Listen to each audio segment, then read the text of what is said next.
Student, आज हम लोग बात करेंगे क्लास 10th यानी कक्षा 10 के प्रश्नावली 8.1 के पहले क्वेश्चन के बारे में। और इसके बाद हम लोग बात करेंगे दूसरे क्वेश्चन के बारे में। ठीक है, मतलब 1, 2 यानी पहला और दूसरा क्वेश्चन इस वीडियो में क्लियर किया जाएगा।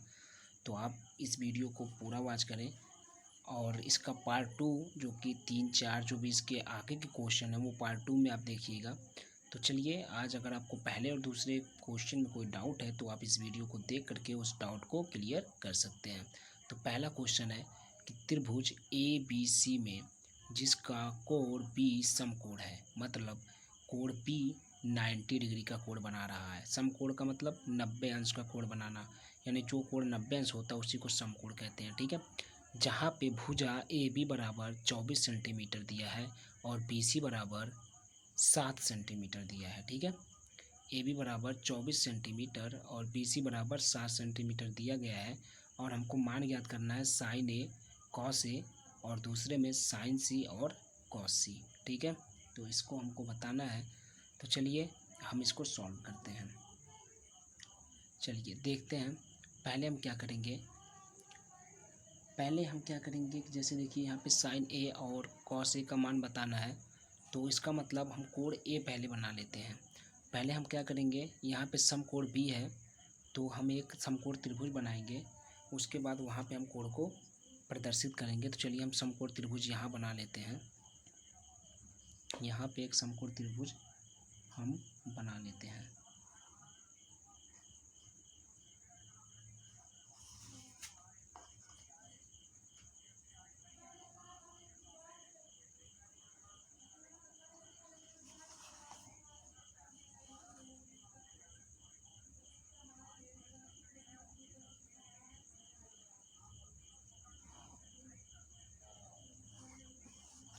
ये हमारा एक समकोण त्रिभुज हो गया। इसको नाम दे देते हैं कुछ। तो इसको नाम दे देते हैं यहाँ A, यहाँ B और यहाँ C। ठीक है, अब हमारा ये कोण होगा A कोण और ये कोण होगा 90 अंश, क्योंकि यहाँ पे दिया गया है समकोण इसलिए ये 90 अंश होगा। और ये कोण हमारा होगा कोण C। ठीक है, अब हमको बताना है साइन A और कॉस A का मान।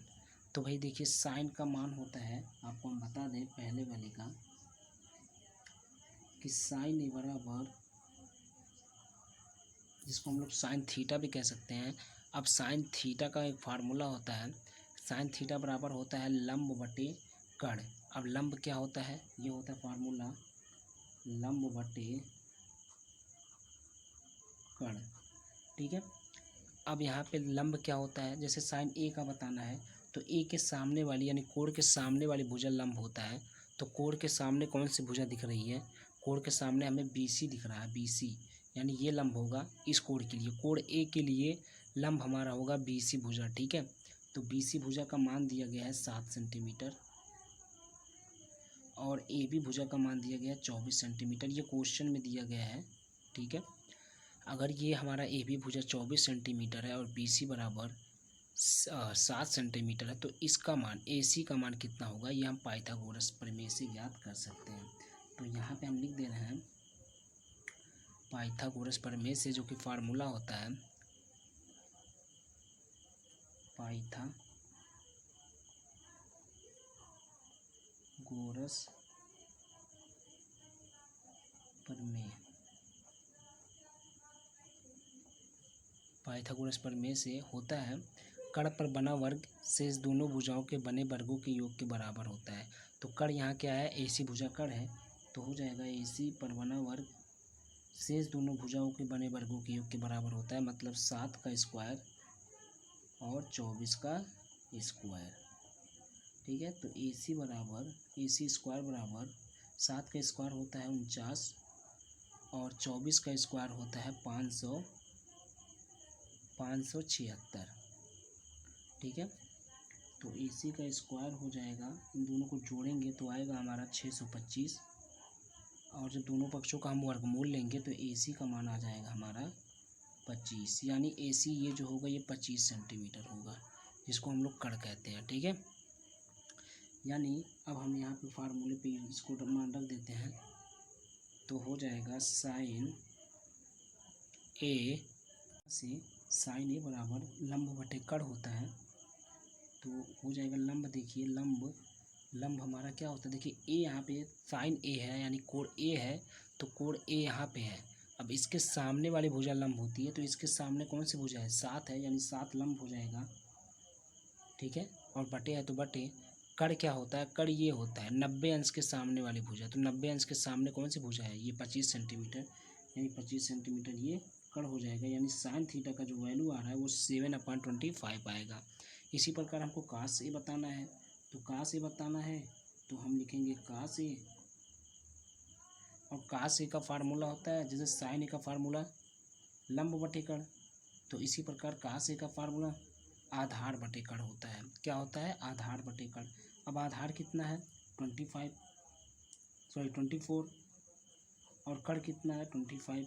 आधार क्या होता है, देखिए जिस कोण पे ये हमारा ए बना हुआ है ये इसका आधार होता है, इसके कोण ए के सामने वाली भुजा लंब और 90 अंश के सामने वाली भुजा कड़, जो शेष बच रहा है एक भुजा उसको हम लोग आधार कहते हैं।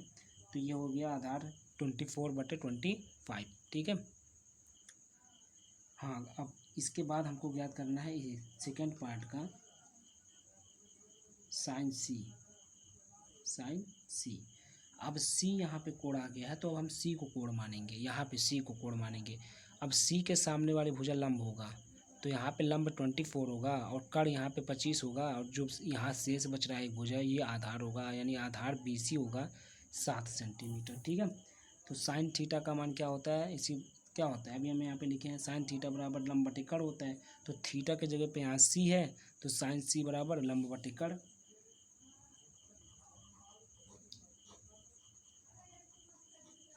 तो हो जाएगा साइन सी बराबर लंब, देखिए इस सी के सामने वाली भुजा लंब होता है, तो सी के सामने कौन सी भुजा है 24 है, और कड़ है कितना 25। इसी प्रकार हम लोग कास सी है, कॉस सी का मान ज्ञात करेंगे। तो इसका क्या होता है, आधार बटे कड़। आधार क्या है, कोण सी के लिए आधार 7 है, तो 7 बटे कड़ कितना है 25 है। तो यहाँ पे हमने साइन सी और कॉस सी निकाल लिया, और यहाँ पे साइन ए और कॉस ए निकाल लिया, तो सब मान निकल चुके हैं। तो पहला क्वेश्चन आपका यही होगा, यही आपका आंसर होगा। ठीक है, तो चलिए अब बात कर लेते हैं दूसरे क्वेश्चन के बारे में। तो चलिए अब दूसरा क्वेश्चन हम यहाँ पे लिख दिए हैं, आकृति में tan p minus cot r का मान ज्ञात कीजिए। आकृति यहाँ पे दिया गया है। अब यहाँ पे हम आकृति में देखें तो यहाँ पे ये 90 है, 90 अंश, और यहाँ पे ये हमको दिया गया है एक भुजा, दो भुजा, ये तीसरा भुजा का मान नहीं दिया गया है, तो पाइथागोरस प्रमेय से हम उसको निकालेंगे। तो लिखेंगे पाइथागोरस प्रमेय।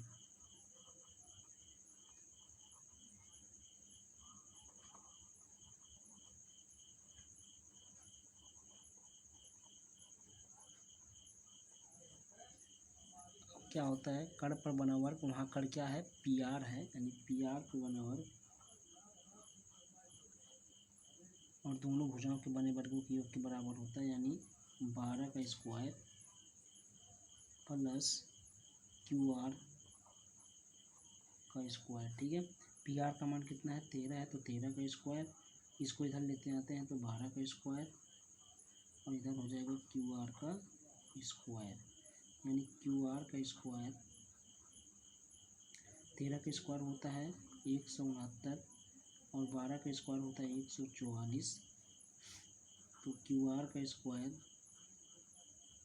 इसको हम घटाएंगे तो ये हो जाएगा 9 में से 4 गया 5, 6 में से 4 गया 2, और 1 से 1 जाएगा तो ख़त्म हो जाएगा, यानी QR का मान आएगा, तो दोनों पक्षों का वर्गमूल लेंगे तो 5 आएगा, यानी 5 सेंटीमीटर। तो ये हो जाएगा 5 सेंटीमीटर। ठीक है, अब क्या करेंगे, अब हमको बताना किसका किसका मान है, एक tan p minus cot r, तो tan p ज्ञात कर लेते हैं। तो tan p देखिए p ये कोण होगा हमारा, और r यहाँ पे है तो ये r कोण होगा। अब p जो है, p के लिए लंब क्या होगा, ये होगा। ठीक है, पी के लिए कड़ क्या होगा, ये होगा। कड़ तो दोनों के लिए एक ही होता है क्योंकि 90 अंश के सामने वाली भुजा कड़ होता है। और जो बच रहा है पी के लिए आधार ये होगा 12 सेंटीमीटर। तो अब tan का फार्मूला होता है, tan का फार्मूला होता है लंब बटे आधार, लंब बटे आधार। तो यहाँ पे देखते हैं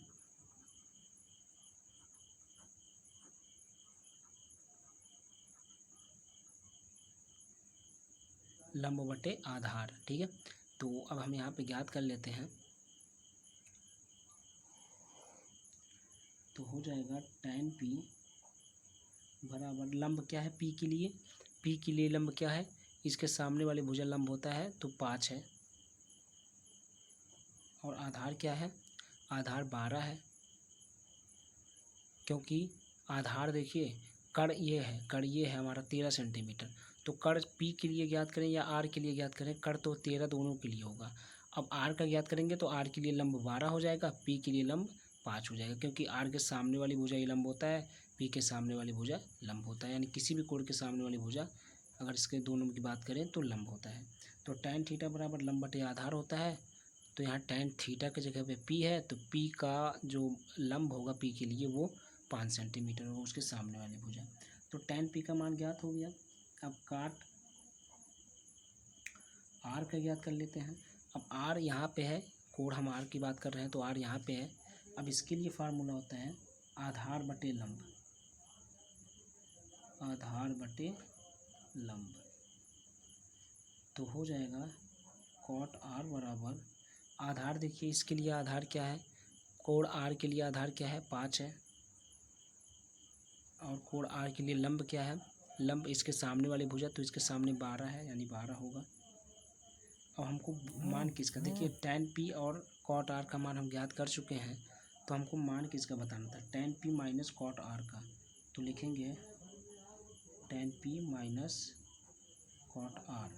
तो इसका मान ज्ञात करना, तो tan p का मान कितना है 5/12 आया है, और माइनस है तो माइनस। cot r का मान कितना है, इसका भी 5/12 आया है। तो दोनों 5/5/12 है तो काट देंगे, कट जाएगा, और कटने के बाद कितना आ जाएगा 0 आ जाएगा। ये इसका आंसर होगा, ठीक है। तो इसका आंसर 0 होगा। और ऊपर वाले 4 का मान हमको बताना था, तो पहले का हम लोग पहले ही क्लियर कर चुके हैं। तो उम्मीद करते हैं कि वीडियो आपको समझ में आया होगा। तो फिर मिलते हैं अगले वीडियो में अगले टॉपिक के साथ, तब तक के लिए धन्यवाद।